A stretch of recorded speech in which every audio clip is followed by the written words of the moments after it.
Author's note. The following is a work of nonfiction. All events are true as I remember them, though I am unapologetically prone to indiscriminate hyperbole, and some dialogue is approximated due to the passage of time. Most names and many identifying details have been changed, and some individuals are composites to further protect their identities.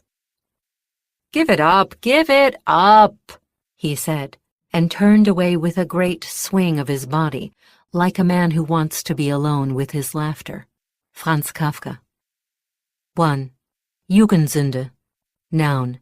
Teenage folly, from youth and sin. Example. Among the most egregious of her Jugendsünden was the intellectual gravitas she granted to Pinky in the Brain. Dylan Gellner wasn't German. He was a non-practicing half-Jew from Oregon, just like me. But all of this is still largely his fault, or rather my fault for falling in love with him. The first time I ever heard of Dylan Gellner was at the beginning of senior year, when he became a household name at South Eugene High School for getting a 1450 on his SATs. I realize that doesn't sound like much nowadays, when a 1450 is what you get for spelling your own name with just one typo. But in 1993, it was the best board score at my 1,200 student public school. The best, in fact, I had ever heard of in real life, certainly much better than mine. I had already taken the test twice, the first attempt resulting in an underwhelming 1160. My parents, who met in 1965 on their Stanford junior year abroad in Italy, and married shortly before beginning joint PhDs in English at the University of Chicago, had many opinions and much advice. The only thing the SAT predicts is the aptitude of parents to force their kids to spend lunchtime doing practice tests, said Sharon Schuman, PhD, the night before my first ignominious showing. My SATs weren't great, and I turned out fine. I got a PhD. She went back to grading her 100th freshman paper of the night.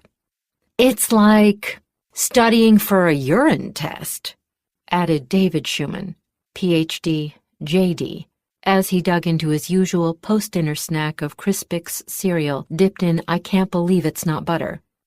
My dad's own Ph.D. had been supplemented by a law degree after the English professor employment crisis propelled him to law school just before I started kindergarten.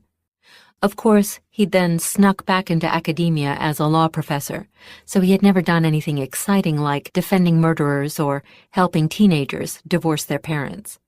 Just go to bed early and do your best, he counseled. I mean, look at Grandpa. He never even took the SAT, and he played football at the University of Michigan with Gerald Ford. That's because it was 1933, Dad. Yes. Back when they had active discrimination policies against Jews. So did Stanford when I went there, by the way. Quotas. Good night. The Schumans' laid-back attitude, it turns out, was born not of their generation's anti-authoritarian progressivism, so much as by the secret assumption that their daughter, who could talk at 6 months and read her alphabet at a year, was so preternaturally intelligent that she would make a 1500 and be admitted to the elite university of her choice without studying or trying. But they learned in short order that you should never underestimate the mediocrity of your own child.